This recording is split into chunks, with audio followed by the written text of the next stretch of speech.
নমস্কার দর্শক বন্ধুগণ, এখন ফোনে বর্তমান ও ভবিষ্যৎ অনুষ্ঠানে আপনাদের সকলকে স্বাগত জানাচ্ছি। আমরা যে বর্তমানে বাস করছি সেই বর্তমান আমাদের কেমন যাবে বা ভবিষ্যৎ আমাদের কি নিয়ে আসছে বা কেমন যাবে, এই সমস্ত প্রশ্ন সবসময় আমাদের ঘিরে থাকে এবং এই সমস্ত প্রশ্নের উত্তর একমাত্র দিতে পারেন একজন বিশেষজ্ঞ, অর্থাৎ বিশেষজ্ঞ জ্যোতিষ, বাস্তুবিদ, এমন কেউ। এবং আজকে আমাদের বর্তমান ভবিষ্যৎ অনুষ্ঠানে তেমনই একজন ব্যক্তিত্ব উপস্থিত রয়েছেন। আপনারা জানেন ঠিক এই সময়ে আজকের দিনে উপস্থিত তিনি থাকেন একজন বিশিষ্ট জ্যোতিষ, বাস্তুবিদ, সর্বোপরি সফটওয়্যার ইঞ্জিনিয়ার শ্রী দেবদাসবাবু। ওনাকে আজকে আমরা আবার পেয়েছি আমাদের মাঝখানে। আপনাদেরও নানা সমস্যা রয়েছে, নানা প্রশ্ন রয়েছে, আপনারা চলে আসুন আপনাদের সেই পরিচিত নাম্বার 22118092 এবং 93-তে। আমি রয়েছি সুবর্ণা। শ্রী দেবদাসবাবু, আপনাকে আবার স্বাগত আপনারই সেই পরিচিত পুরনো অনুষ্ঠানে এবং দর্শকদের তরফ থেকেও। যেটা বলতে চাইছি, আপনারা যদি দর্শকদের কিছু জানানোর থাকে। তোমাকে এবং তার সাথে সাথে এই সিটিভিএন স্টুডিও কর্তৃপক্ষকে এবং এই ক্যামেরার পিছনে থেকে যে সমস্ত টেকনিশিয়ান ভাইয়েরা এই অনুষ্ঠানকে আপনাদের সামনে পৌঁছে দিচ্ছে, সেই সমস্ত টেকনিশিয়ান ভাইদের এবং সর্বোপরি যারা আপনারা ভক্তবৃন্দ এবং দর্শকগণ, আপনাদের সকলকে আমার প্রীতি এবং শুভেচ্ছা জানিয়ে এবং সর্বমঙ্গলময়ী শ্রী শ্রী তারা মায়ের চরণে আপনাদের সার্বিক মঙ্গল কামনা করে অনুষ্ঠান শুরু করছে। হ্যাঁ, যেটা বলতে চাচ্ছিলাম শ্রী দেবদাসবাবু, যে কি ধরনের গ্রহ সন্নিবেশ থাকলে মানুষের জীবনে ভালো জমি হয় বা ভালো বাড়ির মালিক হতে পারে তারা? এই সিটিভিএন টিভি মিডিয়াতে প্রতি মঙ্গলবার রাত 8:40 থেকে 9:40 এবং প্রতি শনিবার দুপুর 12টা থেকে 1টা, এই দুটি অনুষ্ঠানে সমস্যা এবং সমাধান, এই অনুষ্ঠানে আমি আপনাদের সামনে উপস্থিত করে আসছিলাম জ্যোতিষশাস্ত্রের বিভিন্ন বিষয় সম্পর্কে তথা আমাদের বৈদিক ট্র্যাডিশনের বিভিন্ন বিষয় সম্পর্কে। এবং আমি আলোচনা করতে করতে এসে পৌঁছেছিলাম ক্ষেত্র বিনিময় যোগ এই বিষয়টিতে। এই তুমি আজকে যে প্রশ্নটি করেছো সুবর্ণা, যে কি ধরনের গ্রহ সন্নিবেশ থাকলে একটি ব্যক্তি ভালো জমি এবং বাড়ির মালিক হতে পারে, তার সাথে ক্ষেত্র বিনিময় যোগ নিয়েও আমি আলোচনা করতে পারবো। তার কারণ এই দুটো বিষয় একই সাথে এই জ্যোতিষশাস্ত্রের সাথে জড়িয়ে আছে। তাহলে যেটি বিষয় যে জমি এবং বাড়ি, কি ধরনের গ্রহ সন্নিবেশ থাকলে আপনি ভালো জমি বা বাড়ির মালিক হতে পারবেন। আমরা আমাদের জীবনে দেখতে পাই বিভিন্ন প্রকারের জন্মকুণ্ডলী এবং সেই জন্মকুণ্ডলী অনুযায়ী বিভিন্ন প্রকারের ফলাফল। কোনো একটি ব্যক্তি বহু জমি বা বাড়ির মালিক, আবার কোনো ব্যক্তি তার জীবনে শত চেষ্টাতেও তার পিএফ এবং গ্র্যাচুইটি সমস্ত পয়সা মিলিয়েও একটি ভালো জমি বাড়ি বা একটি সুন্দর বাড়ি বা জমির মালিক হতে পারছে না। সেখানে দেখা দিচ্ছে নানাবিধ সমস্যা এবং নানাবিধ ঝঞ্ঝাট। কি জন্য সেটি হয়ে থাকে? আমাদের প্রত্যেকেরই তো মাথার উপরে রয়েছে নীল আকাশ, কিন্তু প্রত্যেকেরই মাটি নেই তার পায়ের নিচে, বা প্রত্যেকেরই পায়ের নিচে মাটি নেই। কি ধরনের গ্রহ সন্নিবেশ থাকলে আপনি প্রভূত জমি বা বাড়ির মালিক হতে পারবেন? আমাদের এই যে 12 ঘরের যে জন্মকুণ্ডলী, তাতেই লুকিয়ে আছে এই সমস্ত প্রশ্নের উত্তর। আমাদের এই যে জন্মকুণ্ডলী, এখান থেকে আমরা খুঁজে পাবো যে কি ধরনের গ্রহ সন্নিবেশ থাকলে আমরা ভালো জমি বা বাড়ির মালিক হতে পারবো। আমাদের যার যেখানে লং লগ্ন বা অ্যাসেন্ডেন্ট লেখা আছে, তোমরা তোমাদের জন্মকুণ্ডলী খুলে দেখো। তোমাদের জন্মকুণ্ডলীতে যার যে ঘরে লং লগ্ন বা অ্যাসেন্ডেন্ট লেখা আছে, সেখান থেকে 4 নম্বর ঘর থেকে বিচার করতে হবে জমি এবং বাড়ি। গৃহ তথা গৃহসুখ এই 4 নম্বর ঘর থেকে বিচার করা হয়। তাহলে তোমরা তোমাদের জন্মকুণ্ডলী খুলে দেখো যে তোমাদের জন্মকুণ্ডলীতে কোথায় লং লগ্ন বা অ্যাসেন্ডেন্ট লেখা আছে। আমি যদি ধরে নেই যে কারো লং লগ্ন বা অ্যাসেন্ডেন্ট লেখা আছে জন্মকুণ্ডলীতে এই 9, অর্থাৎ ঘড়ির কাঁটার 9 নম্বর ঘরে, অর্থাৎ কর্কটে, তাহলে এখান থেকে 1, 2, 3, 4 এই 4 নম্বর ঘর থেকে আমরা বিচার করব জমি এবং বাড়ি। তাহলে এই 4 নম্বর ঘর থেকে বিচার করা হয় জমি এবং বাড়ি, সেটি পুরুষ এবং স্ত্রী বা পুরুষ এবং মহিলা উভয়ের জন্মকুণ্ডলীর ক্ষেত্রেই দেখতে হবে যে আপনার জন্মকুণ্ডলী কত শক্তিশালী রয়েছে। আমরা এমন ব্যক্তিকে দেখতে পাই যে প্রভূত জমি এবং বাড়ির মালিক, এবং সে হয়তো বহু জমি বাড়ি দান করেছে বিভিন্ন বিদ্যালয়কে বা হসপিটালকে বা বিভিন্ন সমাজ উন্নয়নমূলক কাজে। আবার আমরা এমন মানুষও দেখতে পাই যে সারা জীবন কঠোর পরিশ্রম করেও তার জীবনের সমস্ত সঞ্চয় দিয়েও সে একটি নিজের স্থায়ী ঠিকানা তৈরি করতে পারছে না। কি জন্য ঘটে থাকে এই ধরনের বিস্তর পার্থক্য মানুষের সাথে মানুষে? যে ব্যক্তি প্রভূত দান করে চলেছে, যে ব্যক্তির প্রভূত জমি এবং বাড়ি রয়েছে, সেও জন্মগ্রহণ করেছে মাতৃগর্ভ থেকে, আর যে ব্যক্তি সারা জীবনের পরিশ্রম এক করেও একটি স্থায়ী ঠিকানা তৈরি করতে পারছে না, সেও জন্ম লাভ করেছে মাতৃগর্ভ থেকে।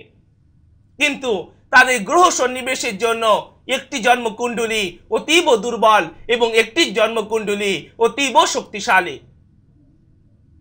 যে ব্যক্তি সারা জীবন পরিশ্রম করেও আজ পর্যন্ত নিজের একটি স্থায়ী ঠিকানা তৈরি করতে পারছে না, সর্বদাই লিখতে হচ্ছে তার নামের পিছনে কেয়ার অফ বাড়ি বা সেই জমির মালিকের নাম। আপনি কতদিন লিখবেন সেই জমি বা বাড়ির মালিকের নাম? কবে আপনি নিজে একজন জমি বা বাড়ির মালিক হিসেবে বা আপনার স্বপ্নের বাড়ির মালিক হিসেবে আত্মপ্রকাশ করবেন এই সমাজের বুকে? কথায় আছে আপনার বাড়ি আপনার পরিচয়। তাহলে কি ধরনের পরিচয় আপনি সমাজের বুকে সৃষ্টি করতে পারবেন তা লেখা রয়েছে আপনার জন্মকুণ্ডলীতে। আমরা প্রত্যেকে জন্মগ্রহণ করি মাতৃগর্ভ থেকে, কিন্তু আমাদের গ্রহ সন্নিবেশ আমাদের বিভিন্ন দিকে ধাবিত করে, বিভিন্ন শক্তিশালী এবং দুর্বল অবস্থা সৃষ্টি করে আমাদের জীবনে। ঠিক যেভাবে রানাররা একটি দাগে অপেক্ষা করে কখন বাঁশিটি পড়বে, আর বাঁশি পড়া মাত্র তারা ছুটে চলে লক্ষ্য পথের দিকে, একজন ফার্স্ট হয়ে যায় আর একজন লাস্ট।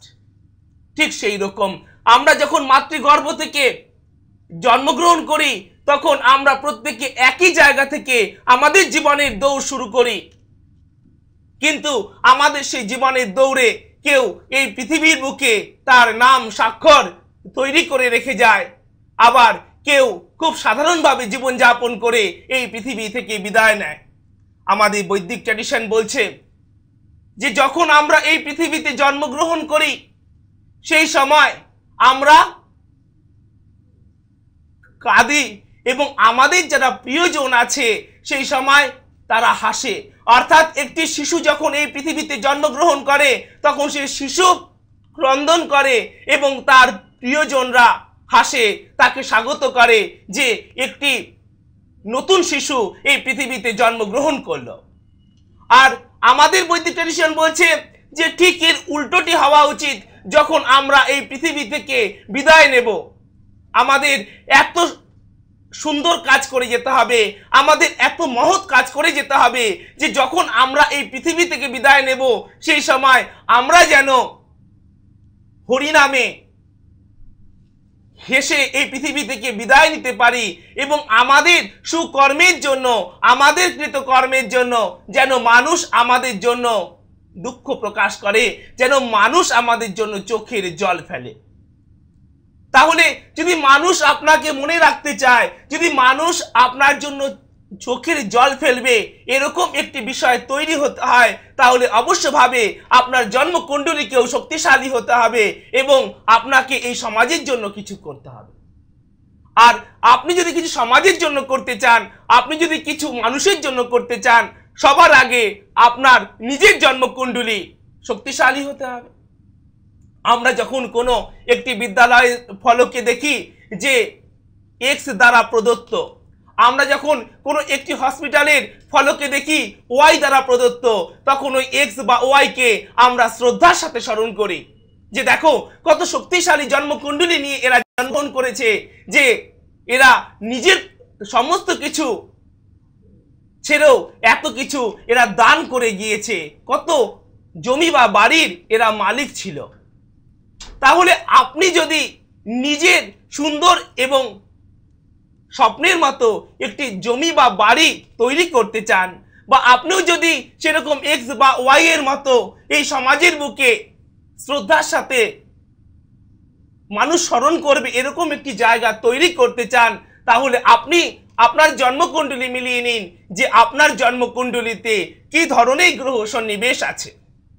তাহলে প্রথমে যেটা বিষয়, আমাদের যেখানে লগ্ন বা অ্যাসেন্ডেন্ট লেখা আছে সেখান থেকে 1 2 3 4 এই 4 নম্বর ঘর থেকে বিচার করা হয়ে থাকে গৃহ এবং গৃহ সুখ। তাহলে দেখতে হবে যে এই 4 নম্বর ঘরের মালিক যেন সর্বদা ভালো অবস্থাতে থাকে, অর্থাৎ এই ক্ষেত্রে 4 নম্বর ঘরের মালিক হলো শুক্র। তাহলে শুক্র যদি এক্ষেত্রে এখানে থাকে, অর্থাৎ যাদের কর্কট লগ্ন তাদের ক্ষেত্রে যদি শুক্র এখানে থাকে তাহলে তারা ভালো জমি বা বাড়ির মালিক হতে পারবে। আর কি আমাদেরকে দেখতে হবে যেন এই ঘরে কোনো খারাপ গ্রহ সন্নিবেশ না থাকে। যদি এই ঘরে কোনো খারাপ গ্রহ সন্নিবেশ থাকে তাহলে কিন্তু আপনি ভালো জমি বা বাড়ির মালিক হতে পারবেন না। আর কি বিষয় আছে? আর যেটি আছে বিষয় সেটি হলো যে আচ্ছা দেখে নি কে আছেন। হ্যালো হ্যালো, হ্যাঁ নমস্কার। নমস্কার দেবদাস বাবুকে নমস্কার এবং সুবর্ণাদি আপনাকেও নমস্কার। নমস্কার, কে বলছেন? আচ্ছা, আমি আমার নিজের সম্বন্ধে জানতে চাইছি। নামটা একটু বলবেন। সৌম্য রায়, আচ্ছা রিষ্টা থেকে বলছি। আচ্ছা, আপনার date of birth? Date of birth হচ্ছে 16/7/77। জন্ম সময় হচ্ছে 12টা 10 দুপুর। হ্যাঁ, দুপুর 12টা 10। কলকাতায়? আর হ্যাঁ, কলকাতায়, শনিবার। শনিবার, হ্যাঁ, কলকাতায় জন্ম। আচ্ছা, হ্যাঁ কি উনি বললেন উনি ডেটটা? হচ্ছে 16/7/77, দুপুর 12টা 10 জন্ম না। হ্যাঁ, আর উনি কলকাতায় জন্মেছেন। আচ্ছা মা, তুমি কি বিষয়ে প্রশ্ন করতে চাও? দেখুন দেবদাস বাবু, আমি আপনার মানে কি ছোটখাটো খুব মানে ছাত্রী হয়ে গেছি, তো সেই বিষয়ে আমি নিজের ছকটা দেখেছি। তো দেখার পরে দেখেছি যে মানে আমার যে অনুরাযোগ যেটা বলেছিলেন সেটা, তারপরে আপনি বলেছিলেন যে পঞ্চম রাহু যে স্থানে থাকে তার থেকে 5 ঘরের দৃষ্টি দেয়, তার সেখানেও ছন্ন ছাড়া যোগ হচ্ছে, মানে ওখানে আমার মঙ্গল বসে গেছে, আবার বৃহস্পতিও বসে গেছে, আবার কালো সর্প যে হয়ে আছে। তো আমি বলছি যে আমার তো মানে সবই দেখছি যে মানে আবার শনি আর রবি একসঙ্গে হয়ে গেছে, মানে কিছু বুঝতে পারছি না যে আমার কি মানে ভীষণই খারাপ তো দেখছি, তো কিছু কি ভালো আছে? মানে নোট করেন উনি, এইটুকু বোঝা গেল। তাহলে মা তুমি কি বিষয়ে প্রশ্ন করতে চাও বলো? বিষয় জানতে চাইছি যে আমার কি মানে চাকরি বাকরি বা সেরকম কিছু ভবিষ্যতে আর কি কিছু ভালো কিছু হবে নাকি মানে দাঁড়াতেই পারবো না? তোমার কর্মজীবন সম্পর্কে প্রশ্ন করতে চাও? ঠিক আছে মা, তুমি সঙ্গে থাকো। আপনি আমাদের সঙ্গে থাকুন, আপনার প্রশ্নের উত্তর আমরা ফিরবো। তাহলে এখানে যেটি মা তোমার গ্রহ সন্নিবেশ আছে, তোমার হলো মিথুন রাশি এবং হচ্ছে তুলা লগ্ন এবং হচ্ছে পুনর্বসু নক্ষত্রে তোমার জন্ম, কিন্তু তোমার অমাবস্যা তিথিতে জন্ম। এটি একটি মেলিফিক্স পয়েন্ট। ভক্তগণ, আমি তোমাদেরকে বহুবার বলেছি যে যাদের তোমাদের অমাবস্যা তিথিতে জন্ম সেক্ষেত্রে চন্দ্র সেখানে দুর্বল, সেক্ষেত্রে চন্দ্র তোমাদের সুফল দান করবে না, এবং মা তোমার ক্ষেত্রেও এখানে চন্দ্র সুফল দান করবে না। এবং তার সাথে যেটি তোমার দেখতে পাওয়া যাচ্ছে শূদ্র বর্ণ ও দেবগণ। তুমি এখানে যেটি প্রশ্ন করেছো তোমার কর্মজীবন সম্পর্কে, হ্যাঁ তুমি সঠিকই বলেছো যে তোমার জন্মকুণ্ডলীতে এখানে শনি এবং রবি 20 যোগ রয়েছে, কিন্তু মা তোমার এখানে জন্মকুণ্ডলীতে কিন্তু গুরু চণ্ডালিকা দোষ বা ছন্নছাড়া যোগ নেই। তা কি জন্য নেই আমি সেটিও তোমাকে বলছি। এখানে যেটি তোমার গ্রহ সন্নিবেশ আছে, আমি সবার আগে তোমার কর্মজীবন সম্পর্কে বলছি যে এখানে তোমার লগ্ন হচ্ছে তুলা এবং এখান থেকে 1 2 3 4 5 6 7 8 9 10 এই 10 নম্বর ঘরে তোমার এখানে রয়েছে শনি এবং রবি। এই 10 নম্বর ঘর থেকে পুরুষ এবং নারী উভয়ের ক্ষেত্রে বিচার করা হয় তার জীবিকা বা প্রফেশন। সুতরাং সেক্ষেত্রে শনি এবং রবি 20 যোগ তোমার জীবনে কর্মজীবনে প্রভূত সমস্যা সৃষ্টি করবে এবং তোমাকে ভালো কর্মজীবনে উত্তীর্ণ হতে বাধা দেবে। আমি যে এই প্রশ্নের উত্তর কেবলমাত্র তোমাকে দিচ্ছি তাই নয়, তার সাথে সাথে যারা তোমরা টেলিফোনে লাইন পাচ্ছ না, আমি তোমাদেরকেও এই প্রশ্নের উত্তর দিচ্ছি। এবং তুমি এখানে যেটি বলেছি যে গুরু চণ্ডালিকা দোষ বা ছন্নছাড়া যোগ, তাহলে এখানে তোমার আছে হচ্ছে রাহু এবং এখানে আছে বৃহস্পতি এবং মঙ্গল। রাহুর দৃষ্টি ক্লক ওয়াইজ। তুমি যে এই সমস্যা এবং সমাধান এই অনুষ্ঠানটি খুব মন দিয়ে দেখো, সেটি তোমার এখানে কথা থেকেই বুঝতে পারা গেল যে 1 2 3 4 5 রাহুর দৃষ্টি হচ্ছে ক্লক ওয়াইজ এবং বাকি সমস্ত গ্রহের দৃষ্টি অ্যান্টি ক্লক ওয়াইজ। তোমার এখানে এটি সত্য যে রাহুর দৃষ্টি এসে বৃহস্পতি এবং মঙ্গলের ওপর পড়ছে, কিন্তু তা বলে এটি গুরু চণ্ডালিকা দোষ বা এটি মঙ্গল রাহু ছন্নছাড়া যোগ হবে না। কি জন্য হবে না? মঙ্গল রাহু ছন্নছাড়া যোগ বা বৃহস্পতি রাহু গুরু চণ্ডালিকা দোষ হবে যদি বৃহস্পতি এবং রাহু এক ঘরে থাকে বা মঙ্গল এবং রাহু এক ঘরে থাকে, অথবা যদি এই ঘরে মঙ্গল বা বৃহস্পতি থাকে আর এখান থেকে 1 2 3 4 5 6 7 যদি সপ্তম স্থানে থাকে, তাহলে এই মঙ্গল রাহু ছন্নছাড়া যোগ বা গুরু চণ্ডালিকা দোষ হবে। তার কারণ হচ্ছে সপ্তম স্থানে গ্রহগুলোর পূর্ণ দৃষ্টি পড়ে, কিন্তু অন্য স্থানে গ্রহগুলোর পূর্ণ দৃষ্টি পড়ে না। সুতরাং মা, যে তুমি দেখলে যে তোমার জন্মকুণ্ডলিতে শনি রবি বীজযোগ আছে কিন্তু মঙ্গল রাহু ছন্নছাড়া যোগ নেই, এবং তার সাথে সাথে তোমরা যারা দেখলে যে তোমাদের জন্মকুণ্ডলিতে শনি রবি বীজযোগ আছে, তোমরা অবশ্যভাবে সেজন্য গ্রহ প্রতিকার করবে, অন্যথায় জীবনে সার্বিক উন্নতি সম্ভব হবে না।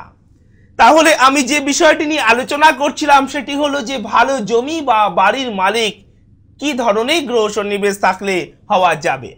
তাহলে এই যে বললাম যে 4 নম্বর ঘর 1 2 3 4 এই 4 নম্বর ঘরে মালিক যেন ভালো অবস্থায় থাকে, সে যেন কখনো নিচস্থ না হয়ে পড়ে, এদিকে সর্বদা আমাদের লক্ষ্য রাখতে হবে। তাহলে এক্ষেত্রে 4 নম্বর ঘরে মালিক হলো শুক্র, কিন্তু সবার ক্ষেত্রে যে শুক্র হবে তা নয়। যদি কারোর এই কন্যা লগ্ন হয় তাহলে সেক্ষেত্রে 1 2 3 4 সেক্ষেত্রে 4 নম্বর ঘর হবে ধনু, আর এই ধনুর মালিক হলো বৃহস্পতি। আবার যদি কারোর এই বৃশ্চিক লগ্ন হয় তাহলে সেক্ষেত্রে 1 2 3 4 এই 4 নম্বর ঘর হবে কুম্ভ এবং তার মালিক হলো শনি। আমি এখানে এই জ্যোতিষশাস্ত্রকে উপস্থাপন করবার জন্য ধরে নিয়েছি যে কারোর কর্কট লগ্ন, এবং সেই জন্য এই জায়গা থেকে 1 2 3 4 এই 4 নম্বর ঘরের মালিক হলো শুক্র বা owner of the 4th house Venus. তাহলে এবার আমাকে কি দেখতে হবে? তোমরা তোমাদের জন্মকুণ্ডলী খুলে দেখো যে এই 4 নম্বর ঘরে যেন কখনোই খারাপ গ্রহ সন্নিবেশ না থাকে এবং এই 4 নম্বর ঘরে মালিক যেন নিচস্থ না হয়ে পড়ে। তাহলে শুক্র সব থেকে বেশি শক্তিশালী হলো এখানে মিনে। মিনের প্রথম 15 ডিগ্রিতে শুক্র উচ্চস্থ এবং বাকি 15 ডিগ্রিতে শুক্র শক্তিশালী। আর শুক্র সব থেকে দুর্বল হচ্ছে এই কন্যাতে। এই কন্যাতে প্রথম 15 ডিগ্রিতে শুক্র নিচস্থ এবং বাকি 15 ডিগ্রিতে শুক্র দুর্বল।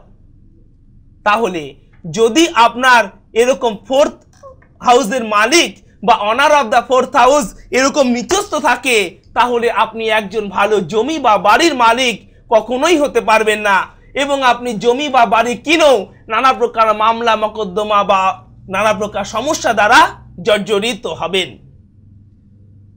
এবার যেটি বিষয়, ঠিক যেরকম এই 4 নম্বর ঘর থেকে বিচার করা হয় গৃহ বা গৃহ সুখ, গৃহের অবস্থান, জমি বাড়ি, সেই রকম আমাদেরকে জেনে নিতে হবে যে কোন গ্রহ থেকে বিচার করা হয় জমি বাড়ি। যদিও আমি সে সম্পর্কে অল্প বিস্তার ইতিপূর্বে এই সিটিভি এনটিভি মিডিয়াতে আলোচনা করেছি। সমস্ত গ্রহের মধ্যে মঙ্গল থেকে বিচার করতে হবে জমি বাড়ি, অর্থাৎ যদি মঙ্গল আপনার জন্মকুণ্ডলিতে ভালো অবস্থায় থাকে তাহলে আপনি ভালো জমি বা বাড়ির মালিক হতে পারবেন, আর যদি মঙ্গল আপনার জন্মকুণ্ডলিতে খারাপ অবস্থাতে থাকে তাহলে আপনি ভালো জমি বা বাড়ির মালিক হতে পারবেন না। তাহলে সেক্ষেত্রে যেটি বিষয়, তাহলে আমাদেরকে দেখতে হবে যেন মঙ্গল আমাদের জন্মকুণ্ডলিতে ভালো অবস্থায় থাকে। ফিরে আসবো সে বিষয়ে। Hello hello. হ্যাঁ, নমস্কার। হ্যালো। নমস্কার।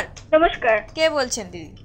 আমি দমদম থেকে কৃষ্ণ মুখার্জি বলছি। হ্যাঁ মা বলো। কৃষ্ণাদি, আপনাকে আমার অনেক প্রণাম। হ্যাঁ মা বলো। বলছি অনেকদিন ধরে চেষ্টা করছি, আজকে পেয়েছি। বলো। হ্যাঁ আমার বলুন। ছেলের জন্য আমি কিছু জানতে চাই। ছেলের ডেট অফ বার্থ? হ্যাঁ বলছি 1978, ইংরেজি 4 জানুয়ারি। 4th জানুয়ারি 1978। হ্যাঁ, সময়? বুধবার সকাল 7:10। সকাল 7:10 কলকাতায়? হ্যাঁ, কলকাতায়। কলকাতা, একটু নামটা বলবেন ছেলের? প্রশান্ত মুখার্জি। আচ্ছা মা, তুমি বলো যে ওর কি তুলা রাশি এবং হচ্ছে মকর লগ্ন? হ্যাঁ ঠিক আছে, তুমি কি বিষয়ে প্রশ্ন করতে চাও বলো। কি জানতে চান কৃষ্ণা? হ্যাঁ বলছি যে কিছুদিন ধরে যাচ্ছে ওর চাকরির ঠিক যোগাযোগটা ঠিক মতো হচ্ছে না। তাই আমি এই নিয়ে খুব চিন্তায় আছি। হ্যাঁ, পরীক্ষা মোটামুটি পাশ করে। আচ্ছা মা, মানে তুমি ওর জীবিকা জীবন সম্পর্কে জানতে চাও, তুমি সঙ্গে। ঠিক আছে কৃষ্ণা, আমি খুব উদ্বিগ্ন। আচ্ছা কৃষ্ণা, আমাদের সঙ্গে থাকুন। তাহলে ওর হলো তুলা রাশি এবং হচ্ছে মকর লগ্ন এবং 7ই অর্থাৎ হচ্ছে 15 নম্বর নক্ষত্রে ওর জন্ম। এবং যেটি তার সাথে দেখতে পাওয়া যাচ্ছে সেটি হলো যে কৃষ্ণপক্ষের দশমী তিথিতে জন্ম, শূদ্র বর্ণ ও দেবগণ। তুমি এখানে যেটি প্রশ্ন করেছো সেটি হলো ওর জীবিকা জীবন সম্পর্কে। মঙ্গল এই জন্মকুণ্ডলিতে অতীব দুর্বল অবস্থাতে রয়েছে। তাহলে আমি এই যে জন্মকুণ্ডলী আমি সে সম্পর্কে আলোচনা শুরু করছি। শুনতে থাকবে তুমি এবং শুনতে থাকবে তোমরা যাদের তোমাদের এই রকম প্রশ্ন রয়েছে জীবিকা জীবন সম্পর্কে। তাহলে এখানে যেটি গ্রহের অবস্থান আছে, এখানে এটি হলো ওর লগ্ন। আর আমি বলেছি যে এই জন্মকুণ্ডলীতে মঙ্গল নিচস্থ অবস্থাতে রয়েছে। ভক্তগণ, আমি যে এই প্রশ্নের উত্তর কেবলমাত্র তোমাকে দিচ্ছি তাই নয়, তার সাথে সাথে আমি সকল ভক্ত এবং জ্যোতিষ অনুরাগীকে এই প্রশ্নের উত্তর দিচ্ছি। তোমরা তোমাদের জন্মকুণ্ডলী মিলিয়ে দেখবে। যার যেখানে লগ্ন লেখা আছে এখান থেকে 1 2 3 4 5 6 7 8 9 10, এই 10 নম্বর ঘর থেকে কর্ম এবং 11 নম্বর ঘর থেকে আয় বা ইনকাম বিচার করা হয়। তাহলে আমাদের দেখতে হবে যে এই 10 নম্বর ঘরে মালিক কি অবস্থায় আছে। 10 নম্বর ঘরে মালিক আছে 11 12 নম্বর ঘরে। আর আমি তোমাদেরকে বহুবার বলেছি একমাত্র রাহু এবং হচ্ছে কেতু, এই দুটি গ্রহ ছাড়া অন্য গ্রহগুলো যদি 12 নম্বর ঘরে অবস্থান করে তাহলে তা আমাদের জীবনে অশুভ ফল দান করে। সে সমস্ত গ্রহগুলো আমাদের জীবনে কোনোভাবেই 60 থেকে 70% বেশি সুফল দান করতে পারে না। তাহলে এখানে honour of the 10th house বা কর্মজীবনের অধিপতি যে গ্রহ ওকে জীবনে ভালো কর্মের সাথে যুক্ত করাবে সেই গ্রহ এখানে দ্বাদশে, এখানে মেলিফিক্স প্লেসে বা হাউসে অপেক্ষা করছে বা রয়েছে। এবার দেখতে হবে যে একাদশপতি owner of the 11th house সে কোথায় আছে। এই ঘরটি মালিক হলো মঙ্গল, এটি হলো বৃশ্চিক এবং এর মালিক হলো মঙ্গল। আমি এ কথা আগেই বলেছি যে মঙ্গল এই জন্মকুণ্ডলিতে এখানে নিচস্থ। তাহলে আয়পতি গ্রহ honour of the 11th house এই জন্মকুণ্ডলিতে নিচস্থ যে গ্রহ ওকে আয় করাবে। তাহলে মা তুমি বুঝতে পারছো যে ওর জীবনে ভালো আয় করা অতীব কঠিন। এছাড়া আরো একটি বিষয় আছে, যারা তোমরা মকর লগ্নের জাতক বা জাতিকা, যাদের তোমাদের কর্মজীবন সম্পর্কে প্রশ্ন রয়েছে, তোমরা অত্যন্ত মন দিয়ে শুনবে যে এই মকর লগ্নের পক্ষে রাজ্যকারক গ্রহ, যা নিয়ে আমি পূর্বে আলোচনা করেছি, এই মকর লগ্নের পক্ষে রাজ্যকারক গ্রহ হলো শুক্র, আর সেই শুক্র এখানে দ্বাদশে রয়েছে। সুতরাং মা তুমি বুঝতে পারছো যে এই জন্মকুণ্ডলিতে কর্মজীবন তথা আয় জীবনে প্রভূত সমস্যা রয়েছে। আর এই সমস্যাগুলো সমাধান না করলে কিন্তু কোনোভাবেই ভালো কর্মলাভ তথা ভালো আয় ও ঋদ্ধি সিদ্ধি লাভ সম্ভব নয়। সেই জন্য মা অবশ্যভাবে তুমি অভিজ্ঞ কোনো অ্যাস্ট্রোপ্রামিস্টের সহায়তা নেবে। সেই জন্য কিন্তু মঙ্গলের জন্য একটি পলা পরিয়ে দিলেই সুফল পাবে না। তাহলে আমি যে জায়গাটা নিয়ে আলোচনা করছিলাম সেটি হলো যে মঙ্গল হলো ভূমিকারক গ্রহ। মঙ্গল যদি আমাদের জন্মকুণ্ডলিতে ভালো অবস্থাতে থাকে তাহলে আমরা ভালো জমি বা বাড়ির মালিক হতে পারি। এটি যুগে যুগে রিসার্চের মাধ্যমে দেখতে পাওয়া গিয়েছে। তাহলে আগে আমাদেরকে জেনে নিতে হবে যে মঙ্গল কোথায় ভালো আর কোথায় খারাপ। এই মাত্র যে মা ফোন করেছিল আমি সেখানে বললাম যে মঙ্গল এখানে আছে, মঙ্গল এখানে খারাপ। আর মঙ্গল এখানে ভালো। আমি আরো ডিটেলসে সে বিষয়টি বলছি যে 30 ডিগ্রিতে একটি রাশি, মঙ্গল এখানে প্রথম 28 ডিগ্রিতে হচ্ছে উচ্চস্থ এবং শক্তিশালী, সেটি হলো এখানে, এবং এখানে প্রথম 28 ডিগ্রিতে হলো নিচস্থ এবং বাকি 2 ডিগ্রিতে দুর্বল। তাহলে আমি এই জায়গাটা আবার বলছি, তোমরা সেটা নোট করে নাও। মঙ্গলের উচ্চ স্থান বা শক্তিশালী স্থান হলো মকর এবং মঙ্গলের দুর্বল স্থান হলো কর্কট। এই কর্কটে মঙ্গল প্রথম 28 ডিগ্রিতে একেবারেই হচ্ছে দুর্বল বা নিচস্থ এবং বাকি 2 ডিগ্রিতে দুর্বল কিন্তু নিচস্থ নয়। আর মঙ্গল এই মকরের প্রথম 28 ডিগ্রিতে হলো শক্তিশালী বা তুঙ্গস্থ, বাকি 2 ডিগ্রিতে শক্তিশালী কিন্তু তুঙ্গস্থ নয়। অত্যন্ত বেশি শক্তিশালী বা তুঙ্গস্থ হচ্ছে এই প্রথম 28 ডিগ্রিতে এবং বাকি 2 ডিগ্রিতে কেবলমাত্র শক্তিশালী কিন্তু তুঙ্গস্থ নয়। তাহলে এবার যেটি বিষয় যে মঙ্গল যদি আমাদের জন্মকুণ্ডলিতে এখানে থাকে তাহলে আমরা জানবো যে মঙ্গল আমাদের জন্মকুণ্ডলিতে খারাপ অবস্থাতে রয়েছে।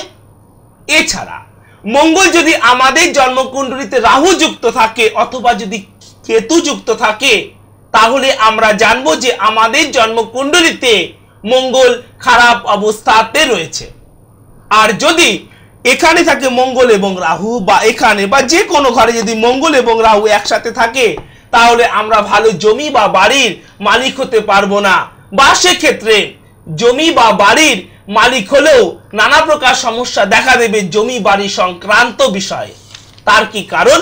দেখতে হবে যে সেই জন্মকুণ্ডলিতে মঙ্গল কত নম্বর নক্ষত্রে রয়েছে এবং কত ডিগ্রিতে রয়েছে।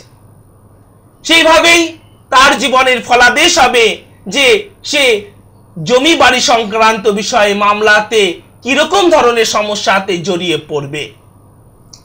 এবার যেটি বিষয়, মঙ্গল যদি কেতু যুক্ত থাকে তাহলেও কিন্তু সেটি আমাদের জমি বাড়িগত সমস্যা নিয়ে আসবে, সেটি যে কোনো ঘরে হতে পারে। তার কি কারণ? এখানে যদি মঙ্গল এবং কেতু একসাথে থাকে তাহলে এর উল্টো দিকে 1 2 3 4 5 6 7 এখানে থাকবে রাহু এবং এই রাহুর দৃষ্টি এসে মঙ্গলের ওপর পড়ে আমাদের জীবনে জমি বাড়িগত সংক্রান্ত সৃষ্টি বিভিন্ন প্রকার সমস্যা সৃষ্টি করবে। তাহলে যে কোনো অবস্থায় আমাদেরকে দেখতে হবে যে মঙ্গল যেন রাহু বা কেতু যুক্ত বা শনি যুক্ত না হয়ে পড়ে আমাদের এই জন্ম কুণ্ডলিতে। এবার যেটি সবথেকে গুরুত্বপূর্ণ বিষয় সেটি হলো এই জমি বাড়িগত বিষয়ে ক্ষেত্র বিনিময় যোগ। যদি আমাদের এই honour of the 4th house বা এই চতুর্থ ঘরের মালিকের সাথে ক্ষেত্র বিনিময় হয় তাহলে আমরা ভালো জমি বা বাড়ির মালিক হতে পারবো। ফিরে আসবো সে বিষয়। হ্যালো হ্যালো, হ্যাঁ নমস্কার, নমস্কার। কে বলছেন দিদি? আমি কল্যাণী থেকে মধুচন্দ্রা সেন বলছি। হ্যাঁ মধুচন্দ্রা দি, আমি আমার ছেলের সম্বন্ধে জানতে চাই। ছেলের নামটা বলবেন। সর্বজিৎ সেন আছে। আমি শ্রী দেবদাস জিকেও আমার নমস্কার জানাই। হ্যাঁ নমস্কার। হ্যাঁ, ওর সর্বজিতের ডেট অফ বার্থ 1987 হ্যাঁ সেপ্টেম্বর। কতই? 23 সেপ্টেম্বর। 23 September September 1987। সময়, জন্ম সময় 12:37 দুপুর। দুপুর। আচ্ছা, কলকাতা। আচ্ছা, কল্যাণীতে? কল্যাণী। আচ্ছা, কল্যাণীতে জন্ম। কি জানতে চান দিদি? আমি আমার ছেলের পড়াশোনা সম্বন্ধে জানতে চাই আর ওর কোন লাইনে গেলে ও এবার ক্লাস 10 দেবে, কোন লাইনে গেলে ওর ভালো হবে আর ওর ভবিষ্যৎ সম্বন্ধে। আচ্ছা মা, তুমি সে বিষয়ে বলো যে 23 সেপ্টেম্বর 1987 সেদিন কি বুধবার ছিল? হ্যাঁ। এবং ওর কি কন্যা রাশি এবং হচ্ছে ধনু লগ্ন? হ্যাঁ হ্যাঁ। ঠিক আছে মা, তুমি সঙ্গে থাকো। আচ্ছা। এখানে যেটি ওর গ্রহ সন্নিবেশ আছে, ওর হচ্ছে কন্যা রাশি এবং হচ্ছে ধনু লগ্ন এবং উত্তর ফাল্গুনী অর্থাৎ হচ্ছে 12 নম্বর নক্ষত্রে জন্ম এবং শুক্লপক্ষে প্রতিপদ তিথিতে জন্ম এবং হচ্ছে বৈশ্য বর্ণ ও নরগণ। তুমি এখানে যে বিষয়ে প্রশ্ন করেছো সেটি হচ্ছে শিক্ষা সম্পর্কে তুমি এখানে প্রশ্ন করেছো এবং তুমি প্রশ্ন করেছো যে কোন লাইনে গেলে ওর পক্ষে শুভ হবে। আমি এই প্রশ্নের উত্তর মা কেবলমাত্র যে তোমাকে দিচ্ছি তাই নয়, তার সাথে সাথে তোমাদের যাদের শিক্ষা সম্পর্কে প্রশ্ন রয়েছে আমি সকলকে এই প্রশ্নের উত্তর দিচ্ছি, তোমরা অত্যন্ত মন দিয়ে শুনবে এবং তোমাদের জন্মকুণ্ডলীর সাথে সেটি মিলিয়ে নেবে। এক্ষেত্রে লগ্ন লেখা আছে ধনু। আর আমি বহুবার তোমাদের এই সিটিভিন টিভি মিডিয়া এবং অন্যান্য বহু টিভি মিডিয়াতে বারবার বলেছি যে যার যেখানে লগ্ন লেখা আছে সেখান থেকে 1 2 3 4 এই 4 নম্বর ঘর থেকে বিচার করব আমরা শিক্ষা, এবং 5 6 7 8 9 এই 9 নম্বর ঘর থেকে আমরা বিচার করব সেটি হচ্ছে উচ্চ শিক্ষা। তাহলে 1 2 3 4 এই 4 নম্বর ঘরে আছে রাহু, আর এই রাহু যদি 4 নম্বর ঘরে থাকে তাহলে শিক্ষা ক্ষেত্রে আশা অনুরূপ অগ্রগতি হয় না বা শিক্ষা ক্ষেত্রে ছেদ হয়।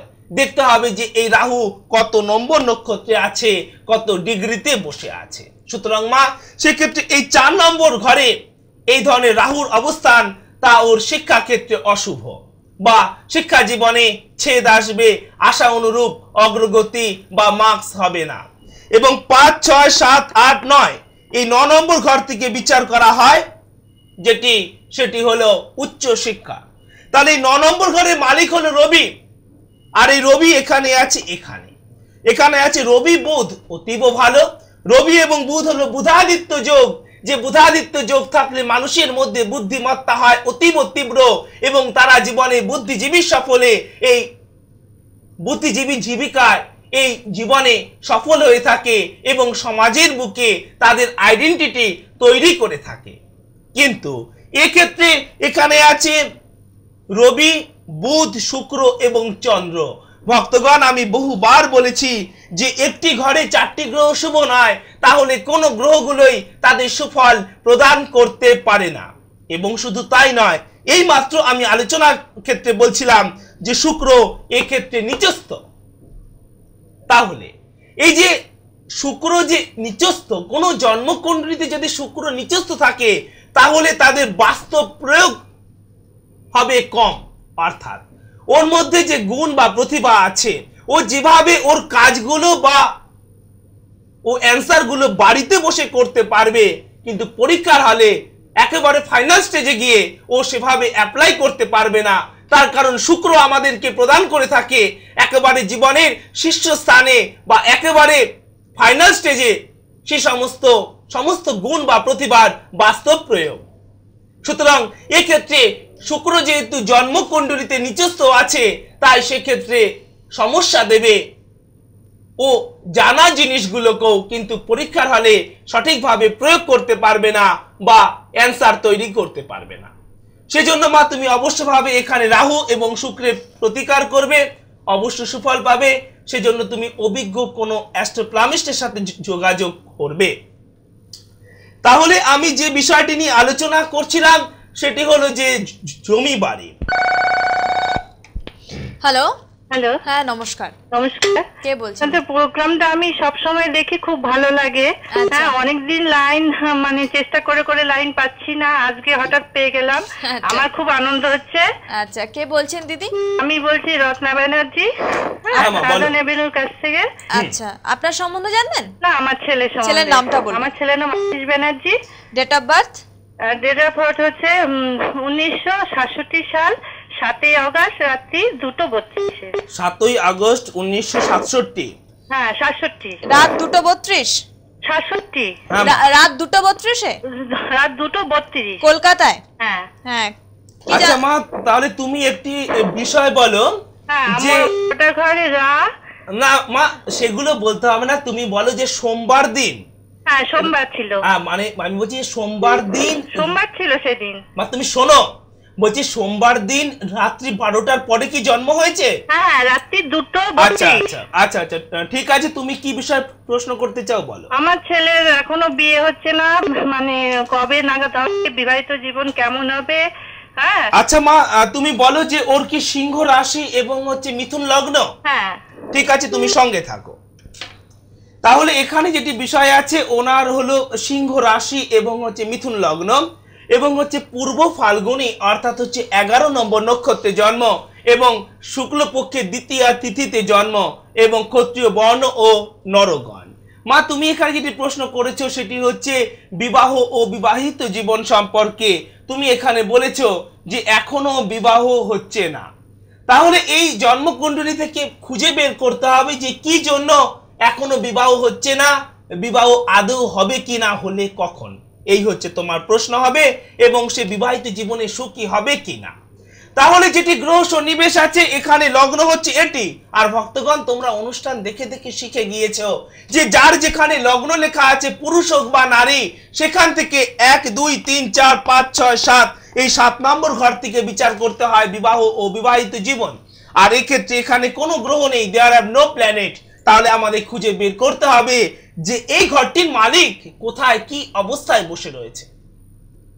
এই ঘরটির মালিক এখানে বসে রয়েছে, এখানে এই ঘরটির মালিক হলো বৃহস্পতি, আর বৃহস্পতি এখানে অতীব শক্তিশালী। তাহলে যদি সপ্তমপতি owner of the 7th house, যে গ্রহ তাকে বিবাহিত জীবনে সুখ শান্তি প্রদান করবে, সুন্দর বিবাহ বন্ধনে আবদ্ধ করবে, সেই গ্রহ বৃহস্পতি এখানে বসে আছে, অথচ তার এখনো বিয়ে হয়নি, মা বিবাহ বিষয়ে এত ওরিড কি জন্য? তাহলে কি অ্যাস্ট্রোলজি ভুল? এখানে বৃহস্পতি থাকলেই যে সুফল পাওয়া যাবে তা নয়।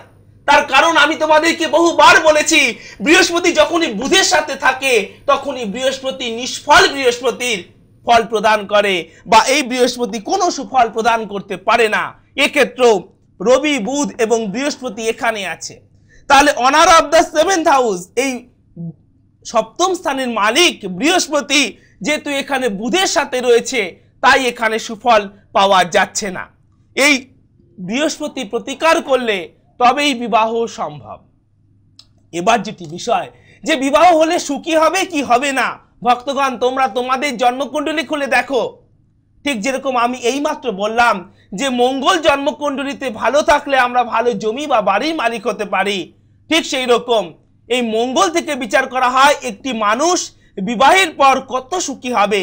যদি আমাদের জন্মকুণ্ডলীতে মঙ্গল ভালো অবস্থায় থাকে তাহলে আমরা বিবাহের পর সুখী হতে পারি, আর যদি আমাদের জন্মকুণ্ডলীতে মঙ্গল খারাপ অবস্থায় থাকে তাহলে আমাদের বিবাহিত জীবনে বিবাহের পর নেমে আসে নানা প্রকার সমস্যা।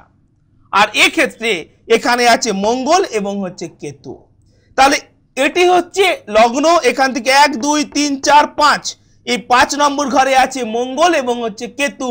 তাহলে এর উল্টো দিকে 1 2 3 4 5 6 7 এখানে আছে রাহু, এবং রাহুর দৃষ্টি গিয়ে এখানে পড়ছে এবং ছন্ন ছাড়া যোগ সৃষ্টি করেছে।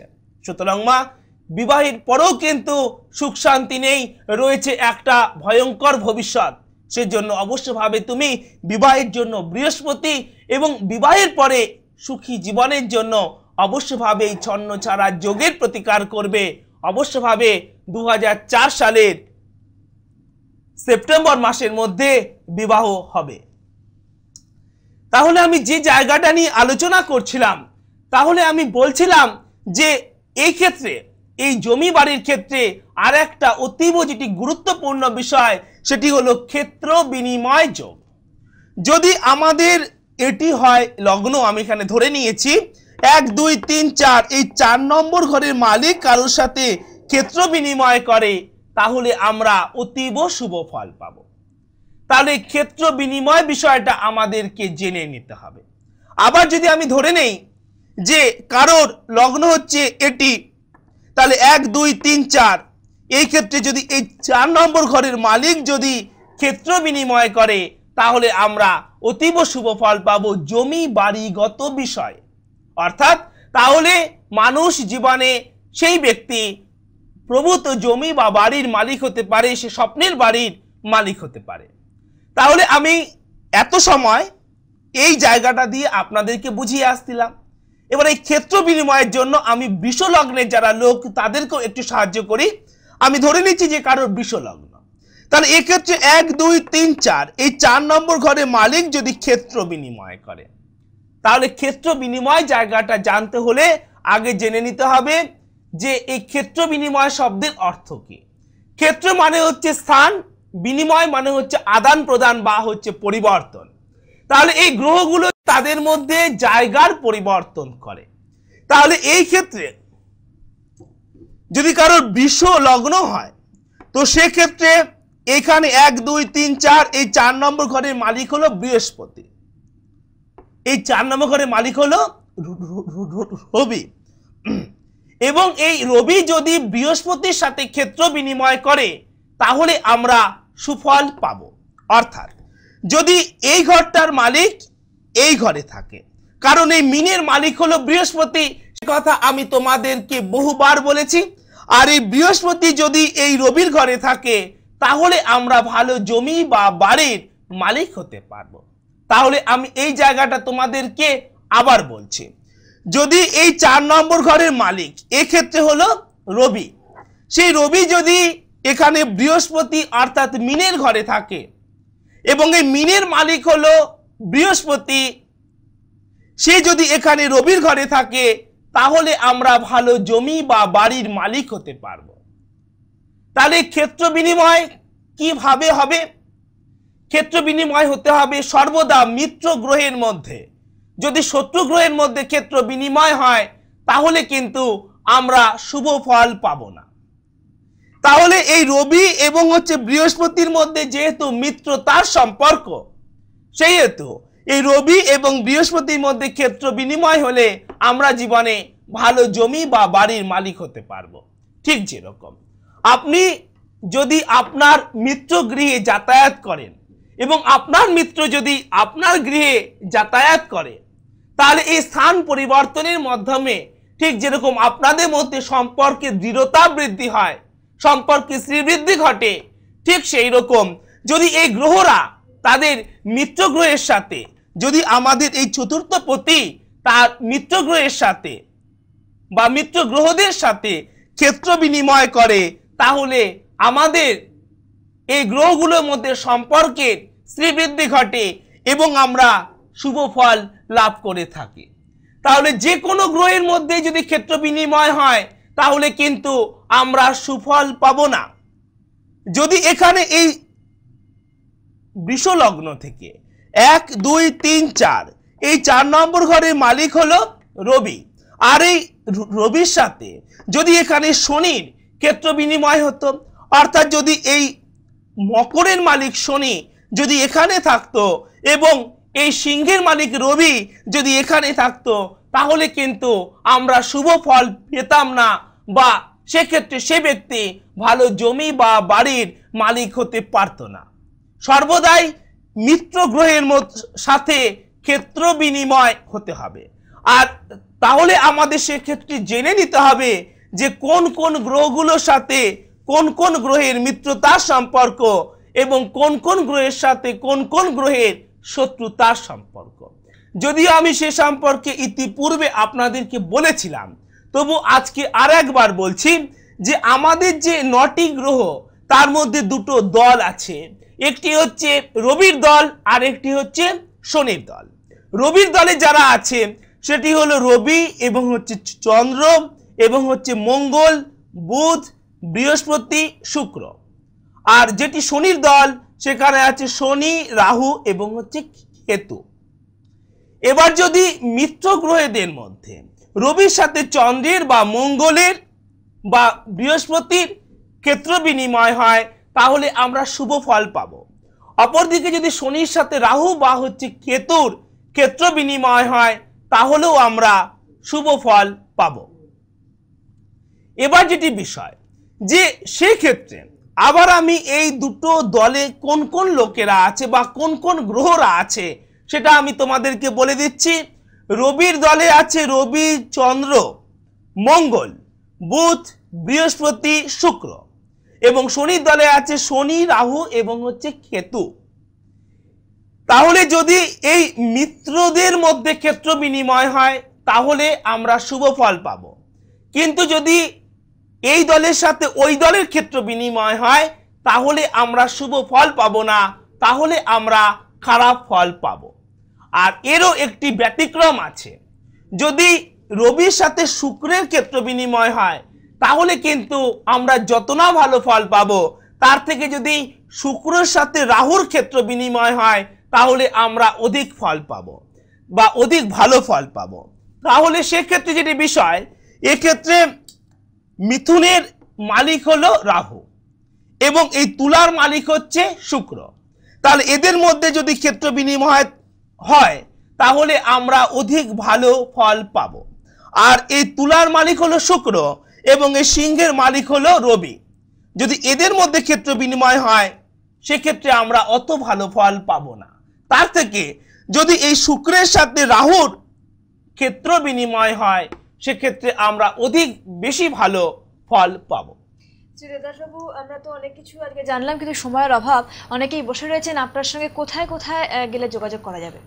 তোমরা তো জানো যে কলকাতাতে কতগুলো অফিস ছাড়াও আমার আরেকটি অফিস আছে, সেটি হলো হুগলি জেলার শ্রীরামপুরে। সেখানকার আমার যেটি ঠিকানা আছে সেটি হলো 130 নেহেরু নগর, মাহেশ, শ্রীরামপুর, হুগলি। আমার যেটি বাস স্টপ সেটি হলো মাসির বাড়ি বাস স্টপ। মাসির বাড়ি বাস স্টপে এসে সেটি হলো ভাতৃসংঘ ক্লাবের পাশে 130 নেহেরু নগর। এছাড়া তোমরা আমাকে পাবে উত্তর কলকাতা শ্যামবাজারের কাছে, সেখানকার আমার অফিসে যেটি নাম সেটি হলো জুপিটার, 182A আচার্য প্রফুল্ল চন্দ্র রোড, সেটি হলো ফরিয়াপুকুর বাস স্টপ। ফরিয়াপুকুর বাস স্টপে এসে হচ্ছে talkie show cinema house compound. এছাড়া তোমরা আমাকে পাবে সল্টলেকে, সেখানকার আমার অফিসের নাম হলো good luck point. Good luck point, AE for Apple, E for eagle, AE 497 quality bus stop. সেটি হলো কোয়ালিটি বাস স্টপে এসে AE মার্কেটের দিকে ঢুকতে ডান দিকে প্রথম রাস্তায়। এছাড়া তোমরা আমাকে পাবে বিরাটিতে, সেখানকার যেটি আমার অফিসের নাম সেটি হলো Calcutta Fortune Guard, 289 Madhusudan Banerjee road, Siddheshwari Bazar, Birati, Kolkata 51।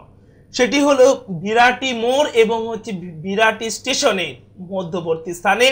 এই সমস্ত ঠিকানাতে তোমরা আমাকে পাবে এবং আমার সাথে দেখা করবার আগে অবশ্যভাবে টেলিফোনে নাম লিখিয়ে আসবে। অনেক